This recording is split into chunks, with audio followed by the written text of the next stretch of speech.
Có đau xong bạn mà sơn rồi che bác ấy lần thải á mặt đau cái mốt vào lẹ giấy nè bạn ấy khơi tạ than á Nợ miênปัญหาไอเตี้ย có mà rầm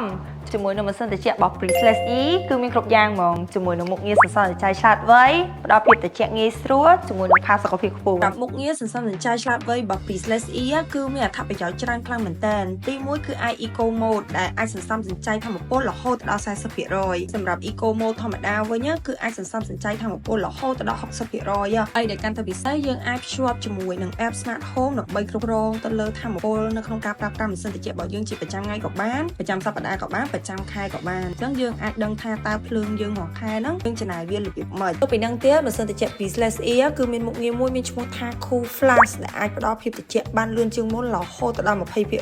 ទាំងអាចបាញ់ខ្យល់ត្រជាក់ហ្នឹងបានឆ្ងាយរហូតដល់ 9 ម៉ែត្រផងដែរសម្បីតែការគេងក៏យើងអាចគ្រប់គ្រងជាមួយនឹងសីតុណ្ហភាពរបស់ម៉ាស៊ីនត្រជាក់ហ្នឹងបានដែរទៅពីហ្នឹងទៅទៀតម៉ាស៊ីនត្រជាក់ Breezeless E នេះមានមុខងារពិសេសខ្លាំងមែនទែនដែលមានឈ្មោះថា Air Magic ដែលអាចជួយកម្ចាត់បាក់តេរីហើយនឹងបន្សុទ្ធខ្យល់ឲ្យខ្យល់ដែលបញ្ចេញមកហ្នឹងគឺវាអត់ប៉ះពាល់ដល់សុខភាពរបស់យើងហ្នឹងសម្រាប់អ្នកដែលអាសាបើកម៉ាស៊ីនត្រជាក់ទៅឆាប់រលាក់ស៊ីច្រមុះឆាប់អីហ្នឹងគឺអាចដូរមកប្រើជាមួយនឹង Breezeless E នេះបានហើយអ្នកទាំងអស់គ្នាដឹងអត់ថាកតុយម៉ាស៊ីនត្រជាក់ក៏សំខាន់ដែរម៉ាស៊ីនត្រជាក់ Breezeless E គឺបានបំពាក់នៅកញ្ឆេងពណ៌ខ្មៅមានឈ្មោះថា Hyper Graphene ដែលបានធ្វើការតេស្តរហូតដល់3ដងអញ្ចឹងកតុយម៉ាស៊ីនត្រជាក់នេះអាចប្រើប្រាស់បានយូរខ្លាំងមែនទែនពី20ឆ្នាំរហូតដល់50ឆ្នាំហើយថែមទាំងធន់ជាមួយនឹងអាកាសធាតុគ្រប់ប្រភេទតែម្ដង